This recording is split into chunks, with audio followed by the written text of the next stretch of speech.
को मिलेगा।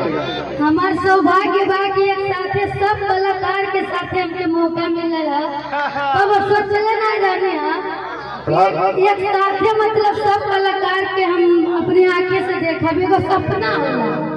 हम जो भी कुछ बानी और जो भी कुछ यहाँ तक गायल बानी, आप सभी के गाना गा के आयल बानी।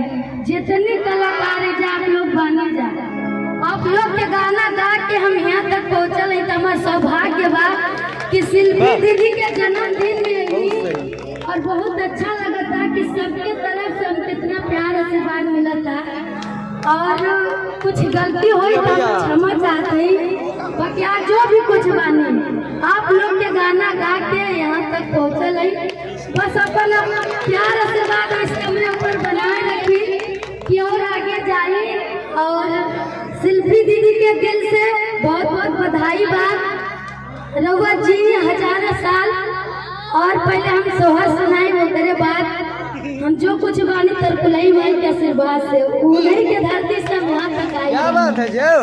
अरे जो मिलन समारोह बा हम आई बनी। हाँ बर्थडे समारोह। मुन्ना मिश्रा भैया जी के द्वारा आज हमें इतना प्यार मिला था। वो इतना बड़े कलाकार, हम कौन छोटी सी छोटे घर से लड़की, और आप लोग के बीच में मतलब बोले में थोड़ा घबराहट होता कि पहली बार इतना बड़े बड़े कलाकार के बीच में हम बोला थे। हमारे सौभाग्य बा और जो भी गलती हुई क्षमा चाहते हैं। और आपके तो हम शिल्पी दीदी के, विजय चौहान जी के हम बहुत बड़का फैन है। वैसे सब लोग के बहुत बड़की मतलब फैन माने नहीं। और आप भी लोग में फॉलो करके यहाँ तक पहुँचल बने, दिल से धन्यवाद बा। और आई पहले हम सोहर सुनाई जौन हम तरकुलहा माता मंदिर के पास गावत रही। ओकरे बाद दीदिया के देवला गाई जौन हम हनी सिंह के साथ हमें मौका मिलेगा।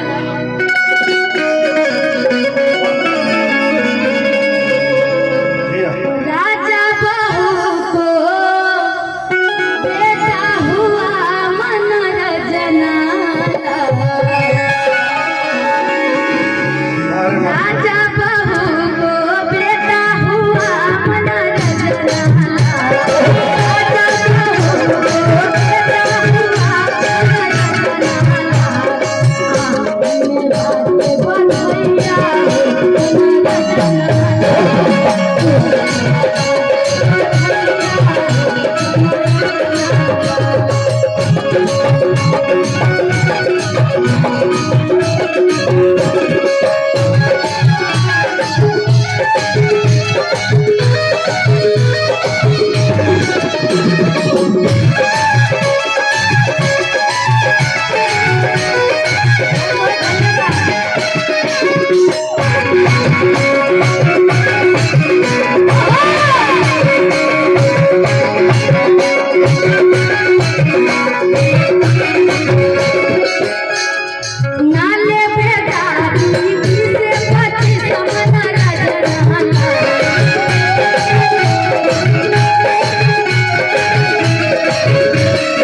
Thank you.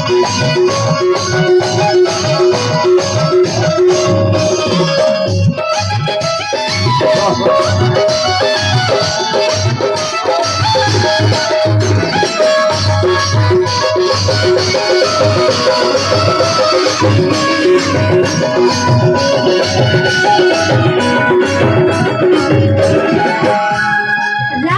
बहू बेटा हुआ बन राजा बहू बेटा हुआ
प्रेम से बोली पर गुल्हा मैया की, शंकर भगवान की।